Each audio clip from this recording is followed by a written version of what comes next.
Bienvenue à toutes et à tous, bienvenue sur cette nouvelle session des jeudis de France Asso Santé. Claude. Oui, bonjour, bienvenue à nos experts et nos expertes. Aujourd'hui, nous sommes en force, les femmes sur ce plateau. C'est très rare, habituellement c'est plutôt le contraire, mais bon. Bienvenue aussi à tous les connectés et toutes les connectées qui sont bien sûr de l'autre côté de l'écran et vous allez nous transmettre vos questions. Je repasse tout de suite la parole à Frédéric qui va vous donner une petite information technique à tous. Bonjour, bonjour à toutes et à tous, mais effectivement, juste préciser, Madame Julienne, qu'il faut mettre le micro juste au-dessus. Hein, voilà, ce sera parfait. Oui, alors pour celles et ceux qui ne connaissent pas l'outil, on vous conseille d'être connecté sur Google Chrome pour pouvoir avoir une bonne bande passante et d'être connecté en filaire.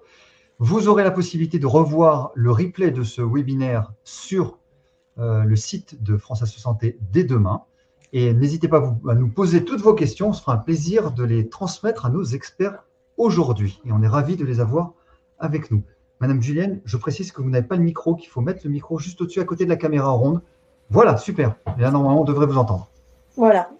Vous allez nous entendre et nous allons vous entendre. Donc, rebonjour à tout le monde. Le thème d'aujourd'hui, je vous le rappelle, c'est la question de, évidemment, l'accès aux soins pendant la crise Covid. Surtout, ne perdez pas vos filières ou comment faire pour ne pas perdre sa filière. Bien entendu, on parlera un peu des programmations, mais pas seulement. On va aussi parler de reprogrammation à l'issue et à la sortie. Toutes vos questions sur ce domaine-là. Je vais vous présenter nos experts. D'abord, Katia Julienne. Katia, vous êtes directrice générale de ce qu'on appelle l'offre de soins, c'est-à-dire que vous êtes la grande patronne au ministère de ce qui est l'organisation des hôpitaux, des établissements publics, des établissements privés, mais aussi de la médecine de ville. Donc, c'est une grande coordination et vous avez un parcours qui est passé par l'assurance maladie, la haute autorité de santé, la cohésion sociale, c'est-à-dire que vous connaissez la maison santé un peu par toutes ces filières. Ensuite, Zénab, est-ce que vous pouvez faire un petit signe qu'on vous reconnaisse parce qu'on ne peut pas mettre les noms Alors là, désolé, on a semé le doute. On a levé la main toutes les deux. Zénab Riette, vous êtes déléguée générale de la Fédération hospitalière de France, c'est-à-dire que là, vous êtes au sommet de la pyramide, si on peut dire, hein, si on peut parler comme ça, des établissements publics de santé. Et vous aussi, vous avez un parcours très long, mais votre dernier parcours, c'était la direction du groupe hospitalier du Havre, si je ne me trompe pas. Christine Schibler. Christine, alors vous êtes déléguée générale aussi de la Fédération de l'hospitalisation privée. Donc là, c'est plutôt côté des cliniques privées, bien entendu, ce qu'on appelle le MCO, la médecine, la chirurgie, l'obstétrique, et aussi beaucoup d'établissements de soins de suite et de rééducation. Vous avez aussi une carrière, d'ailleurs, vous êtes passé par une autre fédération qui était la FEAP, c'est-à-dire les hôpitaux à but non lucratif, hein, pour parler très simplement, et de même que vous avez dirigé certains établissements de santé avant d'arriver là. Et enfin, notre expert, le seul homme sur cette plateforme, je ne dirais pas sur cette planète, Olivier Charrois. Donc Olivier, vous êtes orthopédiste et traumatologue. Vous exercez dans le secteur privé. Nous ne dirons pas où, hein, c'est interdit, nous ne faisons pas de publicité ici. Et puis, vous êtes aussi un grand spécialiste de la gestion des risques en traumatologie, notamment, Olivier, vous avez été secrétaire général d'un organisme d'accréditation qui s'appelle OrthoRisque, c'est-à-dire où c'était une forme de label qualité pour les orthopédistes, en tout cas un dispositif global de qualité et de sécurité des patients et d'amélioration des pratiques en orthopédie. Donc, merci à tous les quatre d'être là. Sur la plateforme Les Connectés, vous voyez aussi un autre homme qui est au centre, enfin, en tout cas, moi, sur mon écran, il se présente au centre. Il s'appelle Frédéric Zenouda. Frédéric est notre chef d'orchestre. Il veille au bon déroulement de cette session parce que techniquement, nous avons besoin quand même de quelqu'un qui surveille lorsque nous nous déconnectons des plateformes, il peut y avoir des incidents, donc il veille à ça. Et en même temps, il est chargé de lire et de trier et de nous préparer les questions qu'il va nous transmettre. Et puis, il y a un homme que vous ne voyez pas aujourd'hui, qui est notre président, Gérard Rimond, mais il est bien présent. Je pense que Gérard vous a mis un petit bonjour à tout le monde. Et donc, il suit de près tout ce que nous faisons. Il nous donnera ensuite un label ou pas qualité. Il y a aussi Natacha qui a préparé avec nous ce webinaire. Merci à tous. Donc, je pense que les premières questions vont arriver, mais en attendant, je vais vous en poser une plus globale. Ce qui se pose aujourd'hui comme question pour les patients Covid comme non-Covid, mais surtout les non-Covid, c'est la question de, bien sûr, on n'est plus sur ce sujet-là, mais c'est la question de l'accès aux soins et ce que l'on appelle le plan blanc. Les Français, quand on leur dit plan blanc, ils ne savent pas trop ce que c'est. Donc, est-ce que vous pourriez, chacune, vous êtes là à un niveau important de ce plan blanc. Katia, vous êtes au ministère de la Santé. Zénab et Christine, vous êtes dans les établissements privés et publics. Et Olivier, vous êtes, vous, au niveau de l'unité de soins. Donc, qu'est-ce que vous pouvez nous dire chacun comment ça se répercute, comment ça s'organise, quels sont les niveaux de décision par rapport, très rapidement, en quelques mots. Katia? Oui, merci Claude et bonjour à tous. Alors pour nous au ministère, ce qui est important, c'est de donner un cadre général, mais de permettre aussi de la souplesse au plan territorial. Dans le sujet qui nous préoccupe, nous cherchons à faire en sorte qu'il y ait une adaptation au maximum sur le terrain et que nous donnions des leviers aux professionnels et aux établissements. Donc, ça veut dire qu'en matière d'accès aux soins, notre souci, c'est d'adapter l'organisation au niveau de pression. Je vous donne un exemple très concret. En première vague épidémique, nous avons pris des décisions massives et générales, notamment de déprogrammation massive sur tout le territoire. Et nous nous sommes aperçus que nous avons eu surtout 4 régions impactées. Là, ce que nous faisons, c'est que typiquement, nous demandons à chaque région d'adapter son organisation, et donc ce sont les agences régionales de santé qui le font, à la situation de tension que les établissements connaissent, avec des éléments très simples, c'est-à-dire de bien notamment s'organiser entre établissements, public, privé, lucratif et non lucratif, pour garantir au maximum la prise en charge des patients Covid et non Covid. Et ça, c'est très important. Par contre, cette adaptation, elle est différente entre l'Occitanie, par exemple, ou Grand Est, ou Hauts-de-France. Donc ça, c'est très important de bien comprendre que pour nous, il y a des éléments que nous donnons au plan national et des leviers, mais qu'en revanche, il est très important qu'il y ait une adaptation territoriale. Et j'y reviendrai plus tard, on a des exemples très différents. Zénab, pour les hôpitaux, les établissements publics. Donc, oui, Zénab, je vais vous donner d'un point de vue d'un établissement. Alors, d'abord dire que le plan blanc, les établissements, les hôpitaux sont férus à mettre en place un plan blanc. Et d'un point de vue pédagogique, un plan blanc, c'est une organisation très réactive que nous mettons en place pour faire face à un risque. Alors, on a l'habitude de le faire, par exemple, hélas, pour les attentats, mais ou encore pour un événement biologique ou de temps en temps pas mis en œuvre pour pouvoir pas mobiliser toutes les équipes autour d'une seule cause. En fait, c'est une organisation, une agilité pour que tout le monde se concentre sur l'événement à assurer, tant les soignants que la logistique. Merci. Et vous, Christine Schibler, donc vous êtes à la Fédération de l'hospitalisation privée. Comment vous recevez ce plan blanc? Comment vous le gérez? Quel est votre niveau d'intervention là-dedans? Alors, comme l'a dit Zénab, en fait, la vague que nous traversons aujourd'hui est gérée de façon très différente finalement par rapport aux deux autres vagues. Pourquoi? Parce que d'abord, on a appris. Deuxièmement, c'est pas la même façon dont se répand l'épidémie.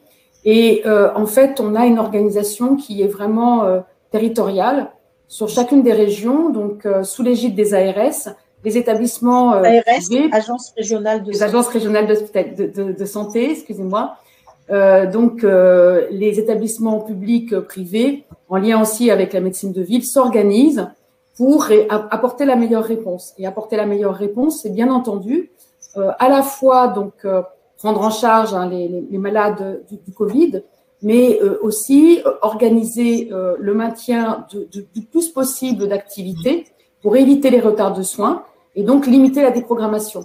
Ça, c'est fait en fonction de l'importance de l'épidémie sur le territoire, mais aussi en fonction des ressources que nous avons, c'est-à-dire en termes de besoins d'équipes soignantes pour ouvrir des lits spécifiques pour le Covid, mais aussi réorganiser les autres activités pour permettre de maintenir le plus d'activités possible au bénéfice des patients. Et ça, c'est une différence importante par rapport à la première vague où il y a eu plus de déprogrammation. Aujourd'hui, la volonté, c'est d'offrir des soins pour les patients, pour l'ensemble des pathologies, le plus possible. Et bon, alors l'unité de soins maintenant, Olivier Charrois. Donc, votre unité, enfin, votre service, quoi, on dit aussi encore beaucoup, votre service d'orthopédie. C'est la vue du terrain et donc de celle des patients, de cette organisation et quand même, il faut appeler un chat, d'une déprogrammation de la moitié de notre activité. L'établissement dans lequel je travaille s'occupe de chirurgie fonctionnelle, donc non vitale, et nous sommes tout à fait conscients que ces chirurgies ne sont pas prioritaires par rapport au vital, par rapport à l'épidémie Covid, et il y a une évidente bonne volonté. Libérer des lits pour accueillir des patients Covid convalescents, c'est quelque chose que nous avons déjà fait à plusieurs reprises. Là, d'un point de vue technique, mon expérience de terrain est un peu plus peut-être critique sur ce qui s'est produit. Concrètement, nous avons reçu l'injonction de l'ARS Île-de-France de déprogrammer 50% de nos patients le vendredi qui précédait le week-end de Pâques, ce qui n'est pas très simple. Vous imaginez bien ce que ça représente dans un établissement qui travaille à flux tendu. Il faut retrouver des patients qui sont un peu éparpillés. Pourquoi si brutalement alors même qu'un laxisme... Mais concrètement, comment ça se passe? Voilà. Ça se passe pour les patients, vous les appelez, vous les prévenez. Vendredi, voilà. Nous apprenons qu'il faut déprogrammer 50% des patients. Voilà.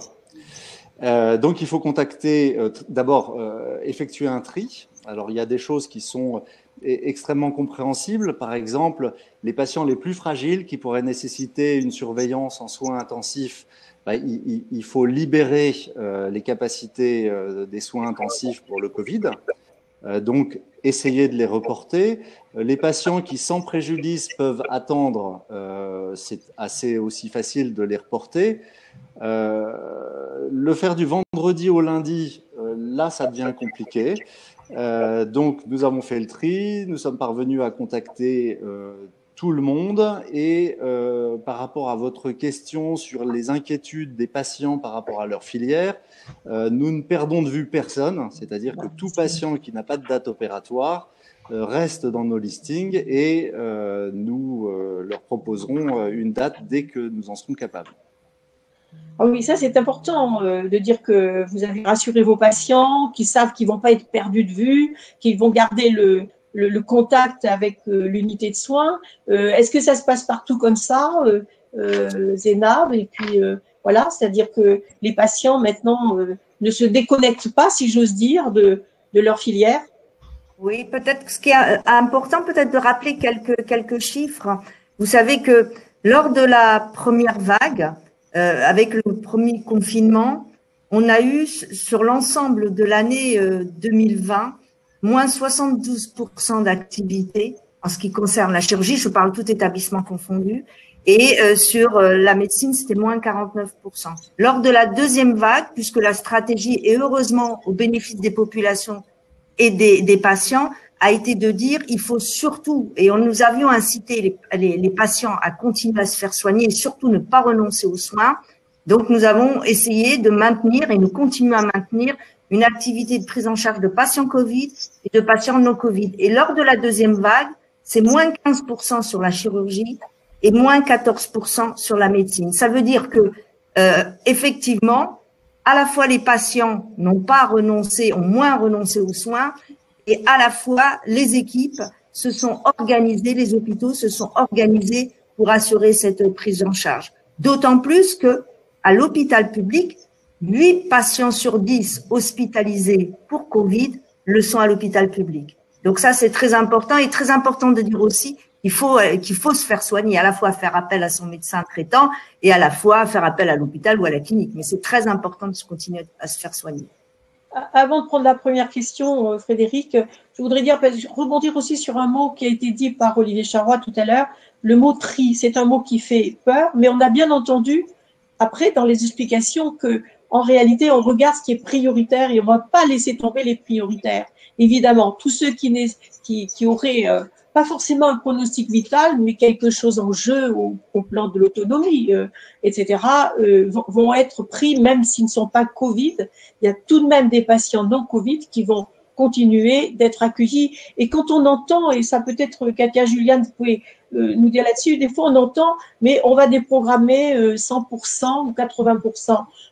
Mais dans ces 80%, dans ceux qui vont être pris, qui vont remplacer ces 80% de déprogrammation, il y a des non-Covid aussi. Il faut bien dire que ça n'est pas que du Covid. La population, très souvent, pense qu'on va tout réserver au Covid. Non, on va aussi prendre les priorités, n'est-ce pas ?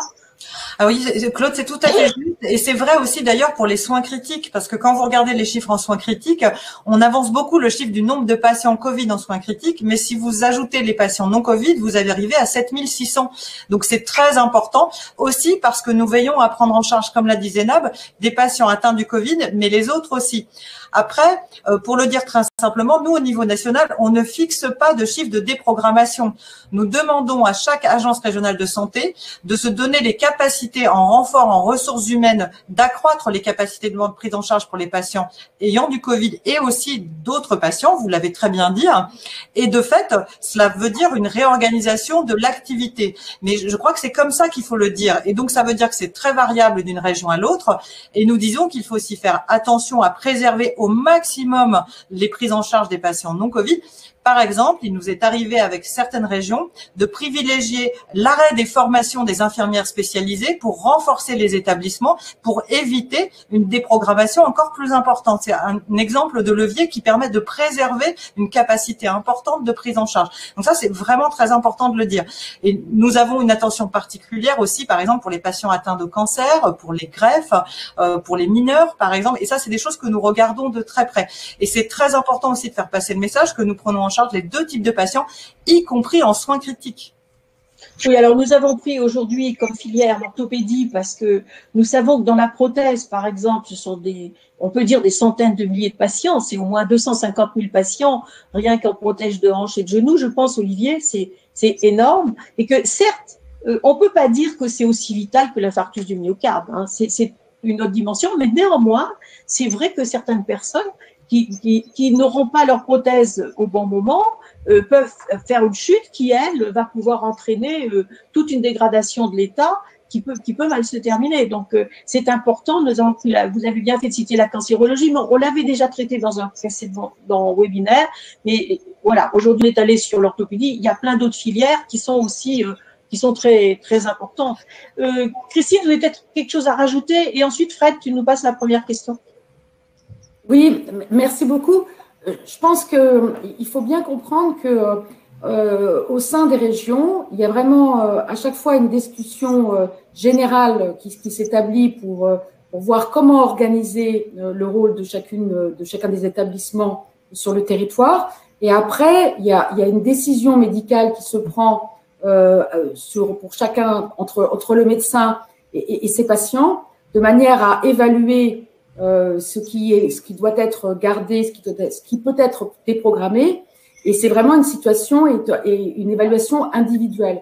Et ça, il faut vraiment rassurer les patients sur ce fait parce que c'est absolument fondamental. Et son médecin, de manière à pouvoir évaluer la possibilité de garder ou de retarder une intervention ou une hospitalisation. Bien entendu, il y a beaucoup de traitements qui doivent être continués, hein, tous les traitements dits récurrents, les chimiothérapies, les radiothérapies. Et là-dessus, depuis le début, toutes les conditions de sécurité ont été prises par les établissements. Et heureusement, la plupart des patients ont fait confiance à leurs établissements et ont continué leurs soins, ce qui aurait été sinon absolument catastrophique. Aujourd'hui, on apporte beaucoup d'attention à rassurer les patients, à leur donner toutes les explications qui sont nécessaires pour qu'ils comprennent aussi comment les conditions de sécurité sont apportées et pouvoir continuer les chirurgies du cancer, le cardiovasculaire, enfin, tout ce qui peut pas vraiment être différé et pour lesquels on doit apporter des réponses dans des délais brefs. Donc là, si je retiens bien tout ce que vous avez dit, tous les quatre, c'est très important que les patients ne perdent pas le contact avec, on va dire, leur filière. Je pense que tout le monde sait ce que ça veut dire. En tout cas, leur médecin spécialiste ou leur établissement d'eux-mêmes, parce que beaucoup de patients se déprogramment d'eux-mêmes. Donc, c'est très important qu'ils gardent ce contact et qu'ils le gardent ferme. Et s'ils sentent qu'il y a un petit peu de flottement, qu'on ne veut pas vraiment leur répondre, il faut, moi je le dis ici à tous ceux qui sont connectés, n'hésitez pas, insistez, prenez contact. Et aussi passer par votre médecin traitant, évidemment, je suppose. Donc, Frédéric, est-ce que tu peux nous envoyer la première question? Oui, ça réunit un petit peu tous vos propos. C'est-à-dire, beaucoup s'interrogent sur le tri. Qui fait le tri? Parce que, pardonnez-moi le mot, qui fait la sélection, qui priorise l'opération à reporter ou à garder. Et est-ce que, dans la continuité, est-ce que les représentants des usagers sont investis dans la décision dans les établissements? Alors, les établissements, vous nous répondez. Zéna, peut-être en premier? Est-ce que les établissements, les représentants des usagers qui siègent dans les établissements de santé sont consultés ou sont proches de ces questions-là? Tout à fait.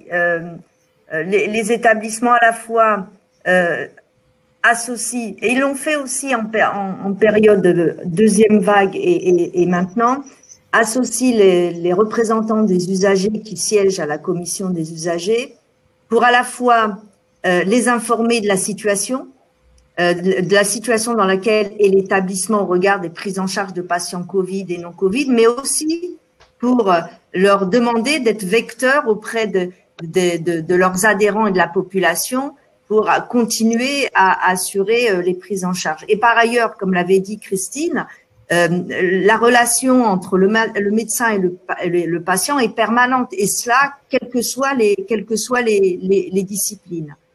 En revanche, peut-être ce que l'on peut dire, c'est que, eu égard à ce qui s'est passé lors du premier confinement, où effectivement c'était la sidération et tout le monde s'est concentré, il est vrai qu'aujourd'hui, il y a un plan de rattrapage parce que nous n'avons pas rattrapé pour l'ensemble, je parle pour l'ensemble des établissements, les activités qui n'ont pas pu être réalisées. Et notamment, les chiffres ont été donnés sur les transplantations rénales. Nous savons qu'il y a moins de 30% de transplantations rénales en 2020 par rapport à 2019. Donc, il est vrai que il va falloir aussi, parce que organiser au mieux des orientations en termes de priorité de santé publique sur chaque territoire pour que nous tous, nous puissions axer majoritairement sur le rattrapage en matière de santé publique, sur les interventions qui n'ont pas pu avoir lieu. Par exemple, sur la cataracte, la chirurgie de la cataracte, c'est moins 20%.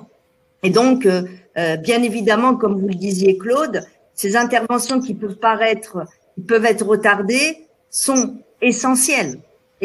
Donc, voilà un peu les messages. Mais oui, il y a un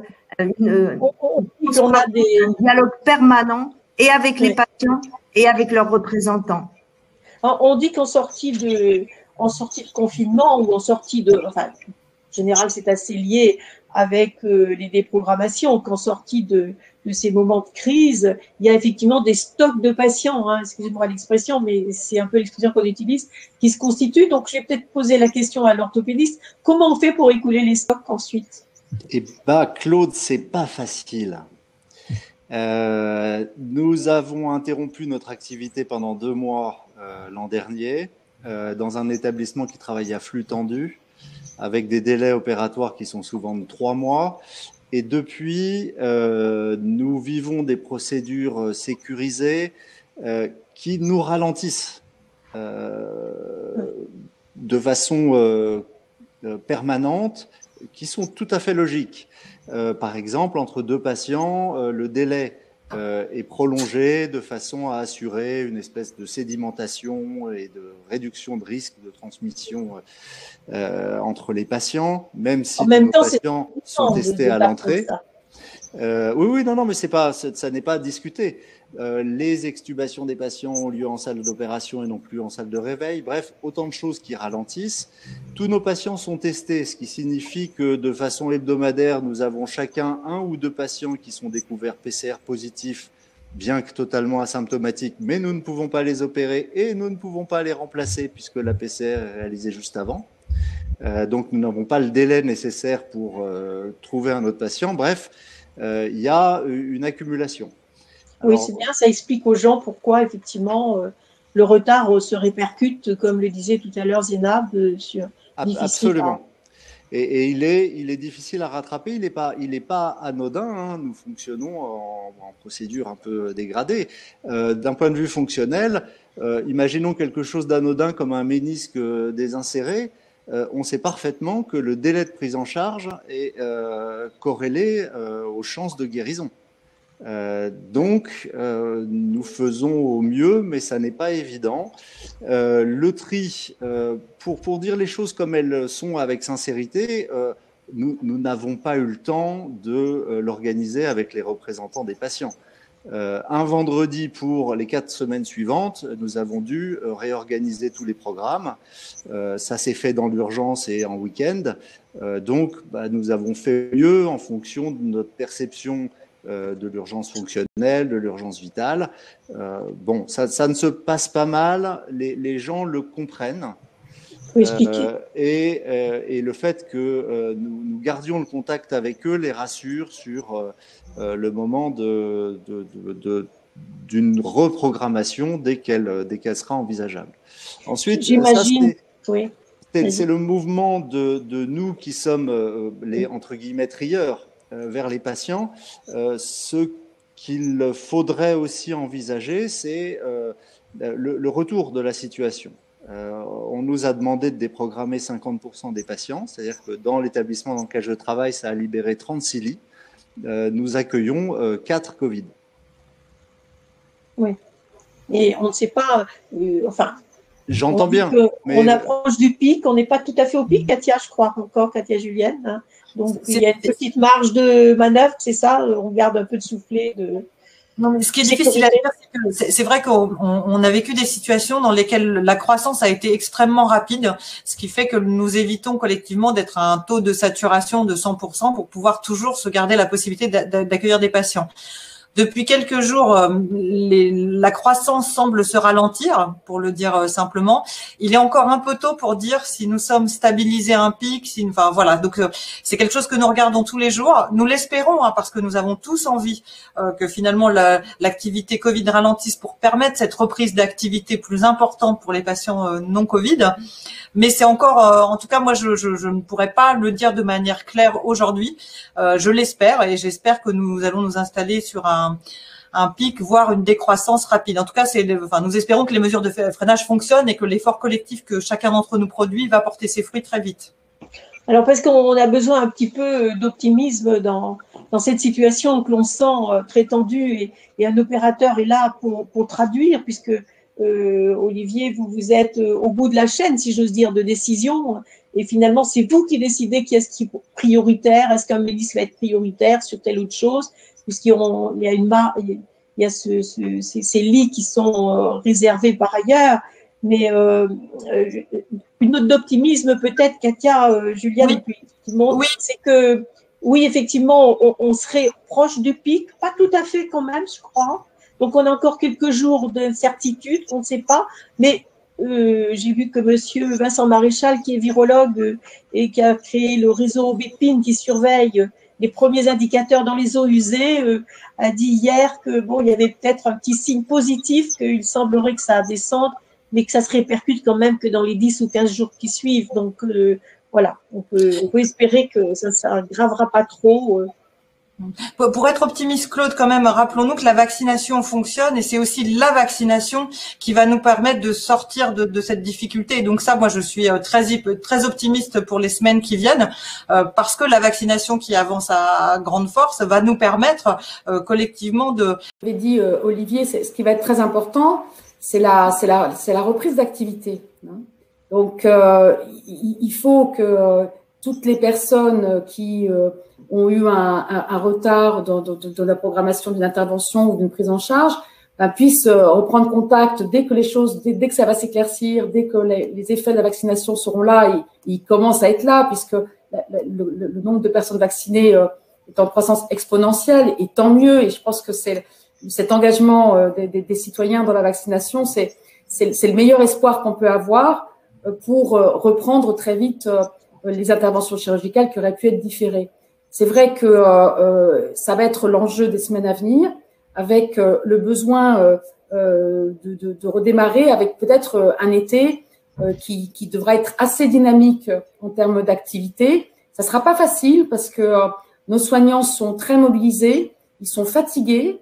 Ça fait 1 an que cette crise dure, et donc il va falloir aussi donc trouver le bon rythme pour que à la fois on puisse reprendre et rattraper ces retards de soins. Il y a encore près de 10 000 interventions de chirurgie du cancer qui n'ont pas été rattrapées. Donc il y a un gros enjeu, mais sur cette pathologie-là, mais bien sûr sur d'autres. Et donc il va falloir qu'on trouve la meilleure organisation, puisque les effets de la vaccination vont se faire ressentir. Il ne faut pas oublier aussi le dépistage. Je pense qu'il y a beaucoup de personnes qui aujourd'hui ont retardé les procédures de dépistage.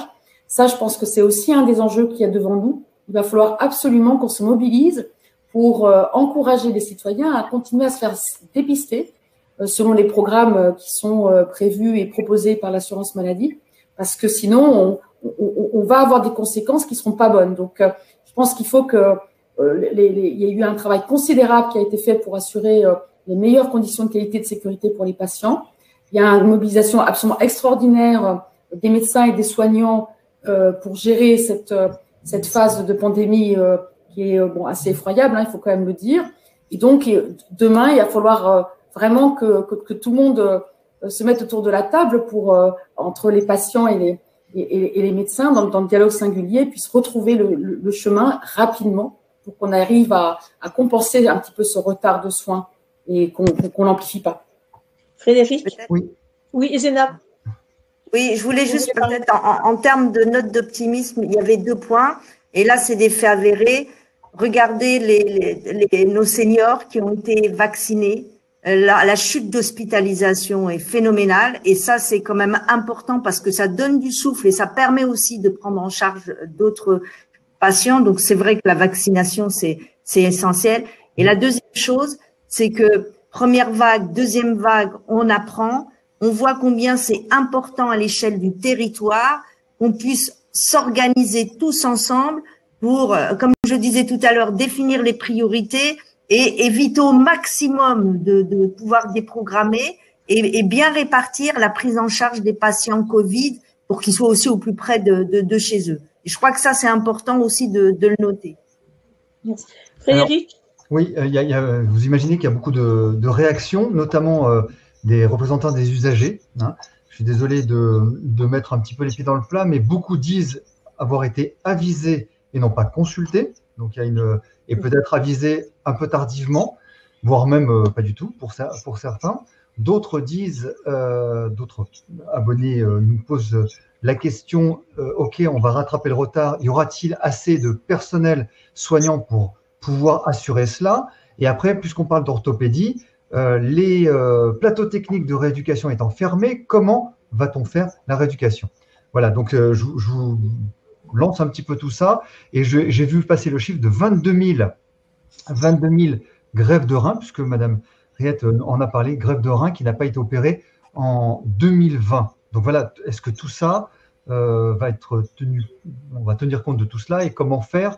Et apparemment, une enquête, et je finis, pardonnez-moi, parce que j'en avais gros, il y a une enquête qui a été faite par France Asso Santé auprès de plus de 1100 représentants des usagers représentant près de 1500 mandats en établissement de santé sur le territoire. À la question, avez-vous globalement l'impression d'être mieux associé à la vie de l'établissement actuellement que lors de la première vague? Réponse oui à 19%, non 18%, réponse ni mieux ni moins 57%, et le reste ne savent pas. Voilà, ça vous donne un détail. Je pense que c'est important que vous ayez cette interface, enfin, que je vous remonte ces interfaces des représentants des usagers, parce que ce sont quand même eux qui vont permettre une meilleure information de nos patients.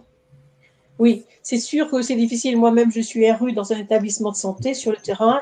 Nous avons été informés du processus de déprogrammation, comment ça allait se passer, qu'est-ce qu'on pouvait diffuser comme information, etc.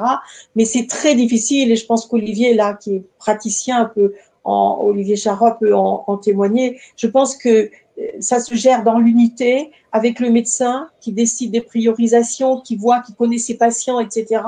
Et que c'est très difficile d'associer des représentants usagers à ces décisions-là. Donc, ce qu'on peut faire, nous, en tant que représentants usagers, c'est quand même demander les informations à l'établissement de façon à les répercuter dans la population si on a les canaux pour le faire. Je ne crois pas, Claude, que ce soit si difficile. C'est difficile quand on est prévenu au dernier moment. Oui, bien sûr, mais pour rebondir et revenir vers l'optimisme, je ne vous cache pas, même si les patients n'en sont pas encore informés, que pour les patients déprogrammés, en ce qui concerne notre activité, est déjà prévu 2 programmes de reprogrammation de ces patients. Je m'excuse de la redite, mais selon la vitesse de libération de nos capacités, nous avons déjà organisé des scénarios pour n'en abandonner aucun et les traiter au plus vite. N'en abandonner aucun, c'est très important. Nous avons eu des témoignages de patients qui en étaient à leur 2e report. Katia, peut-être, comment ça se passe? C'est-à-dire que les professionnels qui sont redéployés pour renforcer la prise en charge des patients Covid seront de nouveau remis à disposition de leurs activités, en fait.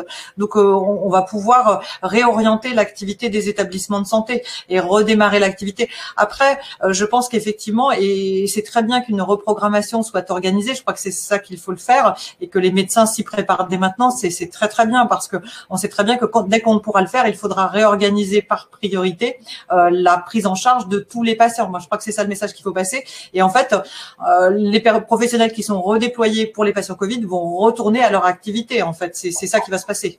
Alors, pardonnez-moi, mais là, pardonnez-moi, Ariel, mais on rebondit sur ça parce que c'est très important. Le personnel, et je vois les questions, le personnel, sera-t-il vacciné? Aura-t-il l'obligation d'être vacciné pour la reprise? C'est une autre question, là. On n'est pas dans la déprogrammation.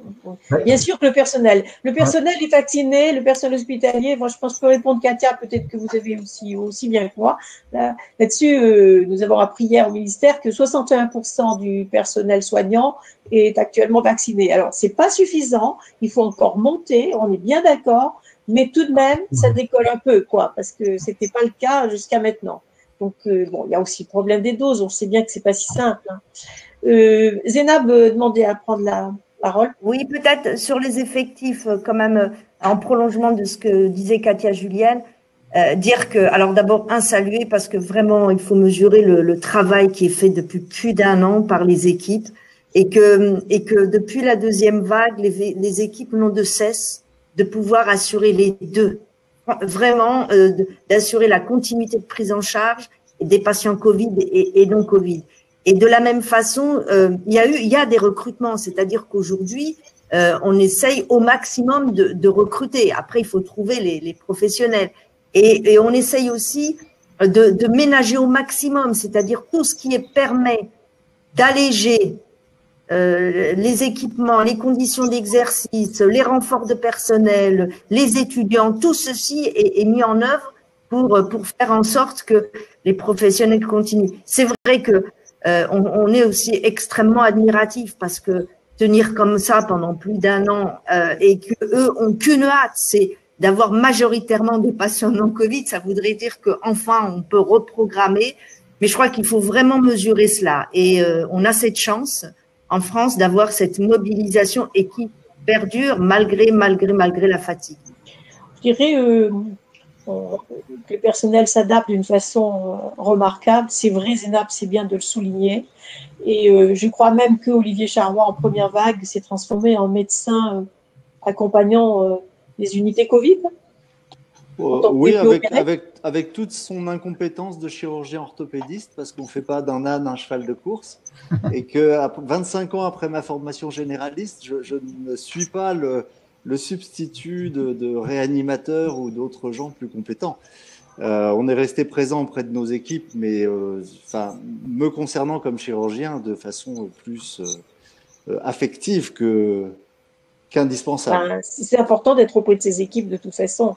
Moralement, il faut tenir aussi.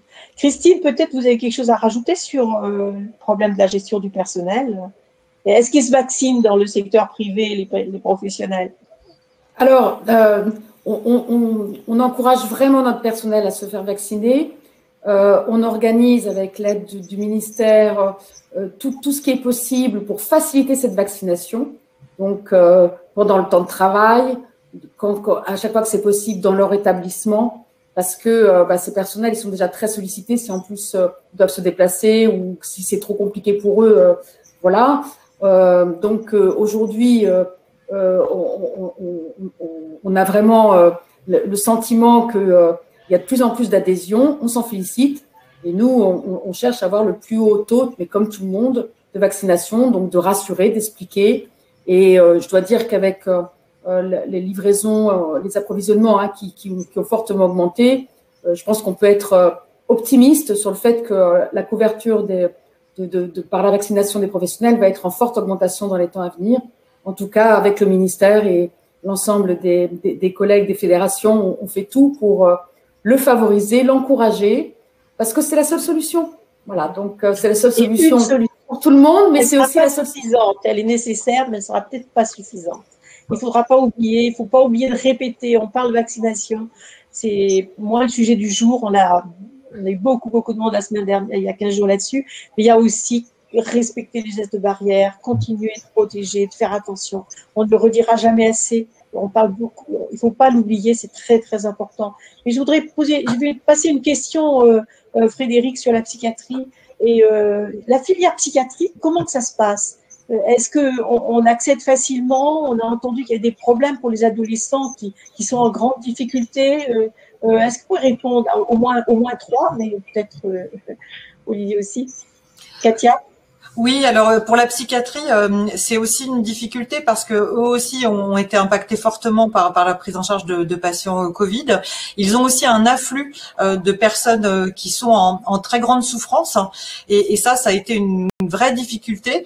Ils ont beaucoup développé des dispositifs d'aller vers, d'équipes mobiles, de téléconsultation, de suivi par téléconsultation, qui ont permis de les aider à continuer les prises en charge des patients les plus en difficulté. Et donc ils se sont adaptés. Mais la situation reste difficile. Nous, ça fait partie de nos préoccupations pour les semaines et les mois à venir, pour tout le monde, parce qu'on voit bien que la santé mentale de la population en général est quand même difficile et que pour un certain nombre de personnes, on va avoir besoin de renforcer ce soutien. Vous l'avez vu, d'abord le président de la République a annoncé des assises de la psychiatrie, c'est une excellente nouvelle. Et hier, lorsqu'il s'est déplacé dans un service de pédopsie à Reims, il a réévoqué et annoncé d'ailleurs un renforcement de la prise en charge pour les adolescents et les enfants. Je pense que c'est fondamental. Donc là, effectivement, c'est un point d'attention pour nous. On a des liens réguliers avec le secteur de la psychiatrie, comme vous l'imaginez, comme pour celui du SSR aussi, que l'on n'a pas évoqué, mais qui est aussi très important. Donc, oui, pardon. Les soins de suite et de réadaptation. Toutes mes excuses. Voilà. Mais je pense que Zénab pourra notamment l'évoquer. On en a beaucoup parlé encore récemment. C'est vraiment un point d'attention pour nous. Zénab et Christine, dans vos deux secteurs respectifs, comment ça se passe? J'ai entendu qu'on parlait de téléconsultation. C'est important de dire là qu'il y a de la téléconsultation pour ceux qui ont des troubles d'anxiété graves, sérieux, et des décompensations parfois pour ceux qui sont déjà en traitement. Zénab? Oui, je pense qu'il faut souligner vraiment qu'il y a eu une formidable réaction de la part du milieu psychiatrique, des psychiatres, des équipes de psychiatrie, parce que dès la deuxième vague, ils se sont… Alors, pour le premier confinement, tout de suite, ils ont mis au service des équipes hospitalières les cellules d'accompagnement psychologique et puis aussi au service des patients qui étaient hospitalisés. Et dès la deuxième vague, ils ont dit non, nous, on va continuer nos activités ambulatoires, l'hôpital de jour, les CATTP, les CMP, pour que absolument ne pas perdre avec les patients. Et puis effectivement, comme l'a dit Katia, il y a eu un boom de la téléconsultation. Et du coup, c'est resté aussi dans les pratiques. parce que ça permet de maintenir le lien. Après, c'est vrai qu'il y a des inquiétudes et c'est très important que ces assises de la psychiatrie permettent de redonner un élan à la psychiatrie et à la santé mentale qui souvent se considère un peu comme un peu la cinquième roue du carrosse sur le champ sanitaire ces dernières années. C'est très important parce que nous savons que cette crise a impacté beaucoup les jeunes, les adolescents, les adultes et les personnes âgées. Et donc, qu'il va y avoir des accompagnements en matière de psychiatrie. Et ce qui serait intéressant aussi, alors le président de la République a annoncé un forfait, mais je pense que l'expérimentation qui a été lancée sur la consultation auprès d'une psychologue en ville, prise en charge, je pense que c'est quelque chose qui nécessitera d'être aussi prolongé parce que il va y avoir beaucoup d'accompagnement à faire et de dépistage aussi. Donc, on va activer la médecine de ville sur le sujet aussi. Christine, peut-être dans les établissements privés, vous avez aussi des établissements de psychiatrie nombreux à la Fédération d'hospitalisation privée. Oui, tout à fait. Je pense que pour pas être redondante par rapport à Katia et Zénab, je veux peut-être ajouter le fait que finalement cette crise, elle nous a obligés à être inventifs, à aller très vite pour trouver des solutions, pour garder le lien, pour s'occuper des patients. Et donc, dès la première vague, il y a eu des hôpitaux de jour qui ont été organisés à distance. Donc, on a réussi à garder un certain nombre d'activités de prise en charge un peu différemment, puisque sur la première vague, on ne pouvait pas les organiser forcément toujours en présentiel, mais ça a permis vraiment de poursuivre les soins. Et donc, je pense que ça doit aussi donner de l'optimisme sur le fait qu'il y a eu beaucoup d'intelligence, beaucoup de nouvelles solutions qui ont été trouvées. Et c'est vrai que là, en la matière, tout ce qui est numérique nous a pas mal aidé.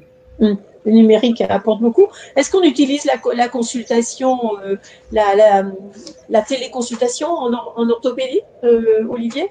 Assez difficilement parce que il y a généralement la nécessité d'un examen clinique pour ce qui est de l'orthopédie. Certains de mes collègues sont passés à la téléconsultation pour des suivis ou des questions anodines. Personnellement, mes patients, tous mes opérés ont mes coordonnées directes et on gère ça au téléphone. C'est de la téléconsultation au téléphone. Comme d'habitude, en fait. Voilà. C'est aussi de la téléconsultation. Frédéric? Oui, une question sur l'arrêt de la fermeture des lits. Donc, la continuité de la création de lits. Est-ce qu'on est plutôt dans la fermeture ou la création? Justement, est-ce qu'on va arrêter? C'est la question, c'est pas moi qui la pose. Hein.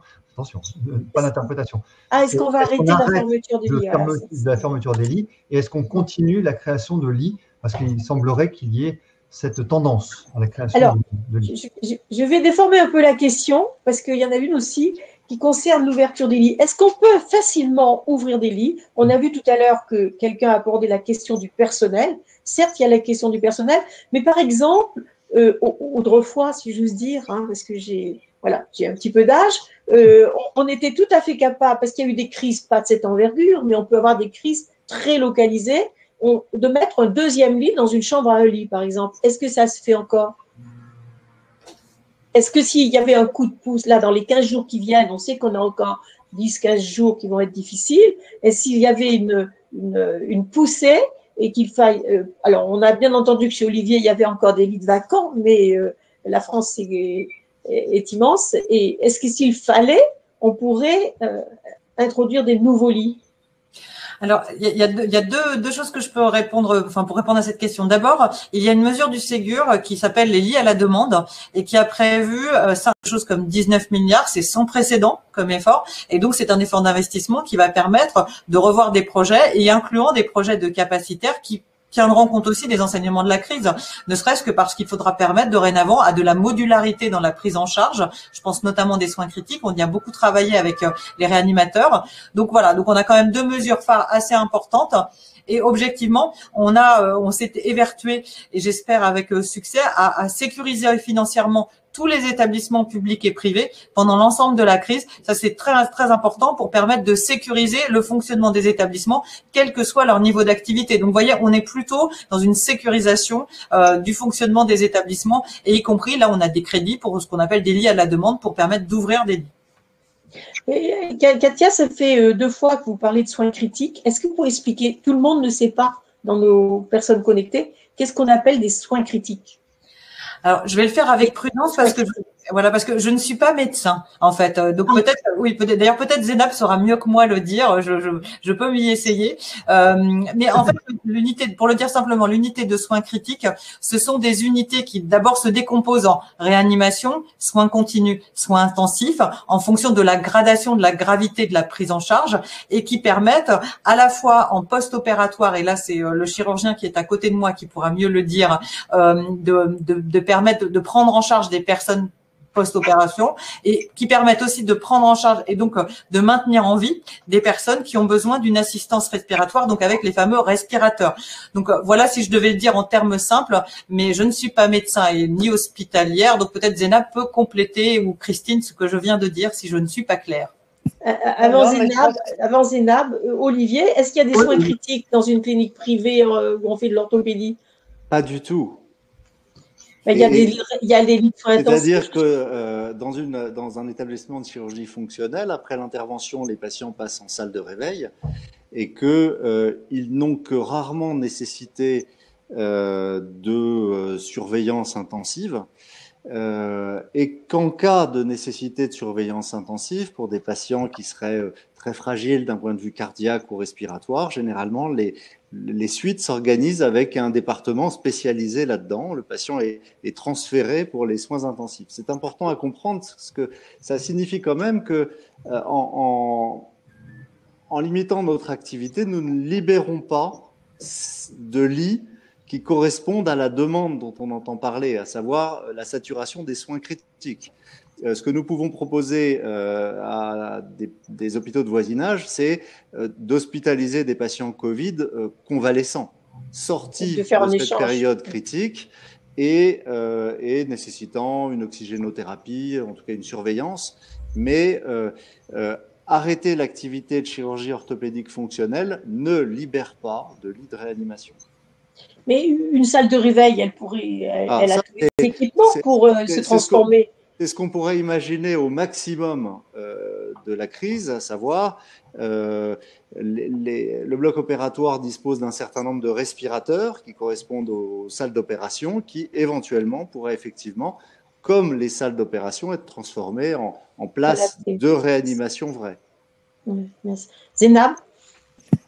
Oui, tout à fait. Donc, effectivement, parce que sous l'appellation soins critiques, il y a la réanimation, donc où les patients sont intubés, ventilés, il y a les soins intensifs, il y a les soins de surveillance continue, et il y a les postes de réveil.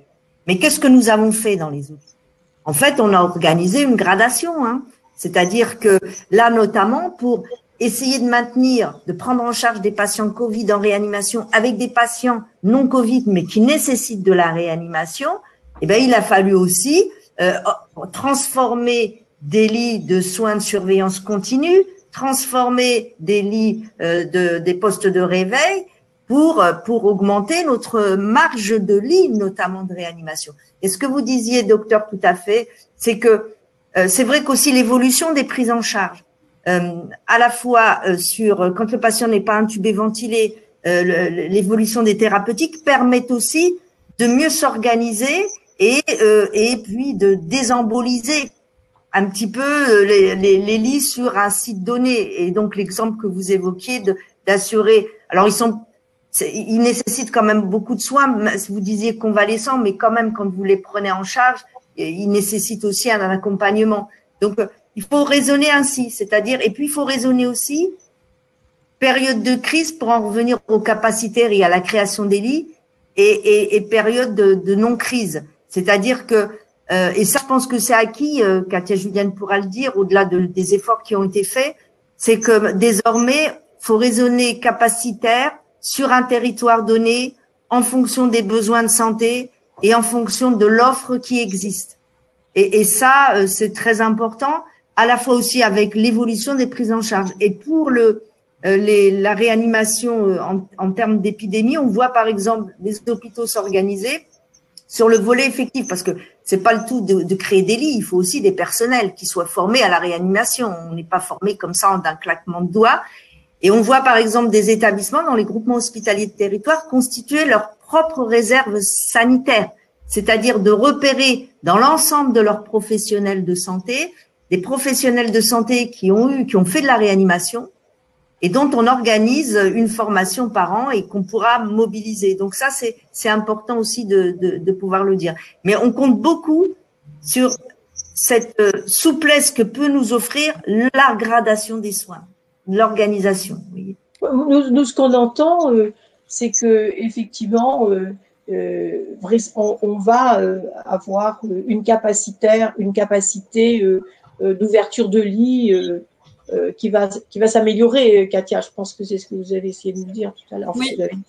Oui, peut-être deux choses, parce qu'il y a ce que disait Zénab, c'est-à-dire les capacités d'extension d'un capacitaire en renfort de professionnels et de maternel. Et là, le fait de former en continu une réserve sanitaire aux soins critiques, c'est très important.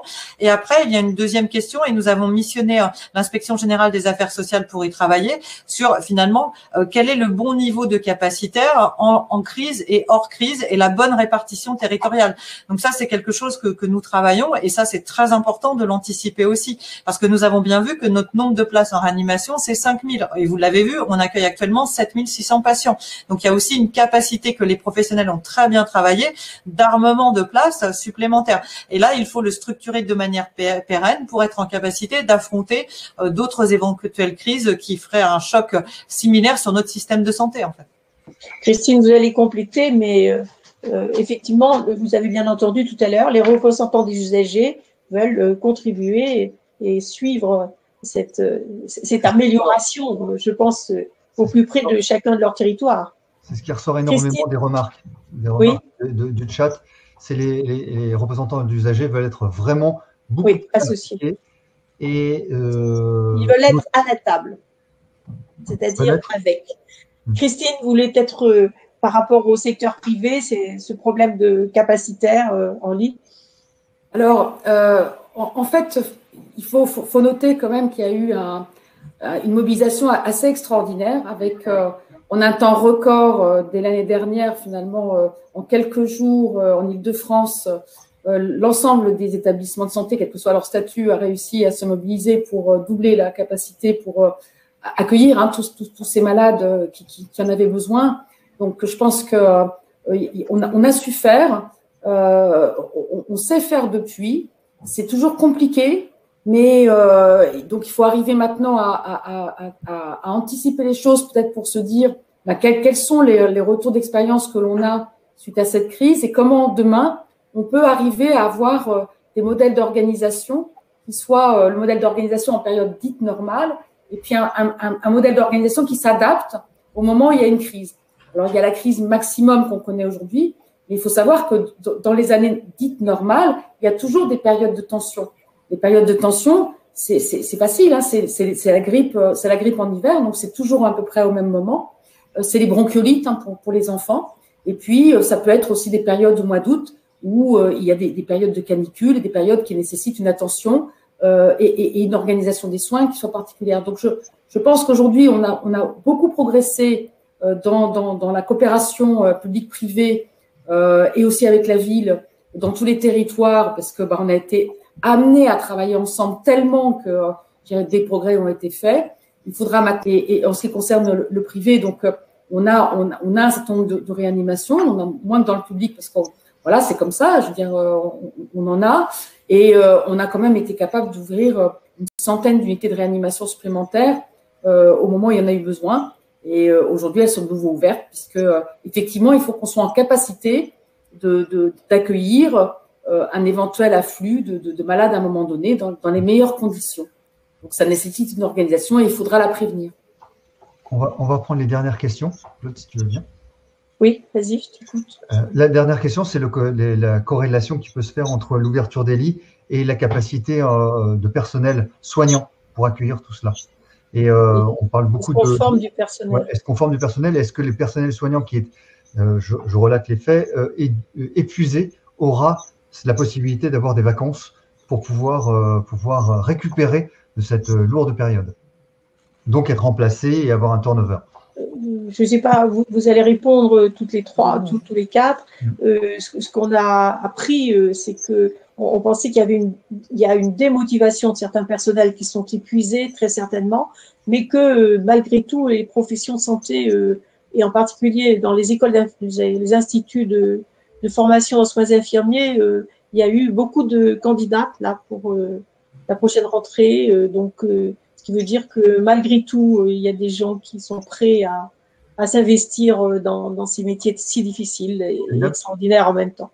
Zainab, votre micro. Zainab, qu'est-ce qu'il veut répondre sur les formations des personnels? Oui, c'est sûr qu'il y a du personnel. Je citerai juste trois éléments pour rebondir sur ce que vous disiez, Claude. Nous avons lancé un sondage début mars auprès de nos hôpitaux et le personnel de nos hôpitaux. 87% des professionnels sont fiers de leur métier et 82% sont fiers d'exercer à l'hôpital public.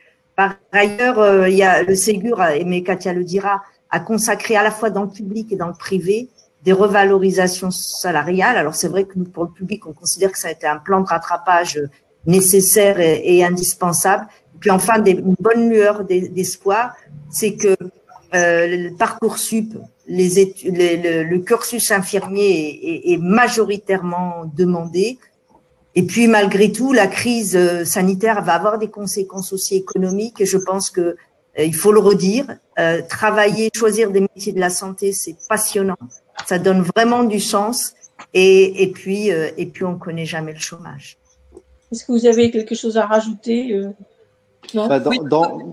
Dans les déprogrammations, il y en a eu d'autres qui sont les déprogrammations de toutes les vacances de Pâques, des praticiens, du personnel de bloc, de salle. Voilà, tout le monde pour étendre sur la durée et malgré leur mobilisation depuis le début, beaucoup de nos infirmiers de bloc opératoire sont partis dans des établissements publics donner un coup de main. Il n'y a pas eu de question sur le sujet. C'est-à-dire qu'il y a une faculté d'adaptation extraordinaire à ces situations exceptionnelles. On sait que l'ouverture des lits, on a pour le moment en tout cas évité d'installer des hôpitaux militaires sous toile de tente, qui a pu se faire d'ailleurs à certaines époques. Moi, je me souviens de la Réunion il y a quelques années avec le chikungunya, on avait dû installer des lits sous des tentes militaires. On n'en est pas encore arrivé là, mais on espère qu'on n'y arrivera pas. Et que, effectivement, tant sur le plan des personnels que des équipements, il y a eu un effort énorme qui a été fait. Christine, peut-être vous voulez rajouter quelque chose pour votre secteur? C'est exactement ce qui a été dit par ailleurs, hein, c'est-à-dire qu'on a tous une profonde reconnaissance pour les soignants qui se mobilisent. Je sais que à quel point donc le gouvernement nous appuie en la matière. Hein, avec toutes les revalorisations qui ont été accordées dans le cadre du Ségur. C'est vraiment très important. Je pense que nos jeunes trouvent de la valeur dans ce métier qui est profondément humain, même s'il y a tout un volet technique. Il y a donc le souhait pour nous tous, bien sûr, d'être attractifs et de pouvoir donner le plus de formation à tous ces jeunes qui veulent rejoindre le secteur de la santé. Mais aussi, je souhaitais le souligner, dans le cadre du plan de relance, il y a donc un certain nombre de dispositifs qui sont prévus pour que des personnels d'autres secteurs d'activité très, je dirais, abîmés par les problèmes économiques, puissent trouver des voies de conversion et rejoindre le secteur de la santé comme le secteur médico-social. Ça, c'est aussi important de le dire puisque nos emplois, ces carrières, elles sont possibles au plus près finalement de là où les gens habitent, puisque on a des besoins de former et donc des embauches à proposer sur l'ensemble du territoire. Il n'y a pas un territoire qui n'a pas besoin de trouver demain et après-demain des nouveaux personnels. Donc nous, on encourage vraiment les jeunes à se destiner et à s'engager dans ces carrières qui sont quand même magnifiques. Et je crois aujourd'hui que la reconnaissance qui a été apportée dans les récents sondages par les citoyens, pour leur personnel soignant, c'est le meilleur gage d'attirer des jeunes dans ces professions. Vous ne connaissez pas le chômage. Tu veux poser une question? Sinon, chacun va passer son message. Une dernière question de Georges qui dit: envisagez-vous de faire remonter ces observations et questions vers le ministère? Le ministère est présent sur la plateforme. La balle est dans votre camp, chère Katia Julienne. Oui, mais c'est ce que j'allais dire. Peut-être, moi, je trouve que d'abord, merci pour ces échanges. Je pense que c'est très important d'avoir ces échanges directs et effectivement, y compris pour nous remonter les points d'alerte. Et j'ai bien entendu. Et d'ailleurs, pour tout vous dire, je crois que un certain Gérard qui écoute quelque part nous avait déjà évoqué ces questions. Donc, je ne manquerai pas de le faire, bien sûr, et de veiller, aux préoccupations qui sont les vôtres, bien sûr. Merci pour eux. Alors, peut-être chacun un message. Alors, on aimerait un message optimiste, évidemment, mais quel message vous avez envie de passer, par exemple, Olivier, quel message avez-vous envie de passer à vos patients, aux patients d'orthopédie? Qu'est-ce qu'on peut leur dire? Celui que j'ai déjà transmis précédemment, hein, qu'il n'ait pas d'inquiétude, on ne les oublie pas, on a déjà prévu des solutions et on attend d'avoir un peu de visibilité, mais ça n'est même pas, enfin en tout cas dans notre organisation, ils n'ont pas à s'inquiéter de nous recontacter. Nous n'en avons oublié aucun. Zénab Riette, donc pour la Fédération hospitalière de France. Écoutez, leur dire, vous faites confiance à l'hôpital public, vous pouvez continuer à faire confiance aux équipes et surtout, n'hésitez pas, ne renoncez pas aux soins. Il faut absolument continuer à vous faire soigner. On vous soignera. Ne renoncez pas de vous-même aux soins. Oui, ne renoncez pas. Christine Schibler pour la Fédération de l'hospitalisation privée. Oui, merci. Écoutez, nous sommes là pour vous rassurer et vous soigner. Et nous comptons sur vous pour vous vacciner. Merci. Très bien. Et Katia Julienne, donc, pour la direction de l'offre de soins au ministère de la Santé. Oui, moi je tenais à dire et à redire combien nous sommes préoccupés par la prise en charge des patients, qu'ils aient le Covid ou pas, qu'ils en soient assurés et que nous veillerons à cette prise en charge, qu'elle soit croissante pour les patients non Covid, on l'espère très vite bientôt. Et je finirai aussi par la vaccination, c'est vraiment notre message d'espoir à tous. Mais comme vous l'avez dit Claude, il faut aussi porter un masque, se laver les mains, enfin tous les gestes comptent, hein, c'est vraiment fondamental, et se tester et s'isoler aussi. Voilà. Mais peut-être prenez soin de vous tous et puis j'espère que bientôt nous aurons des vacances grâce à la vaccination. Voilà. Alors, la vaccination est indispensable, mais elle n'est pas suffisante. C'est bien de l'avoir redit et de le redire. Portez vos masques lorsque c'est nécessaire, que vous êtes surtout dans des lieux fermés.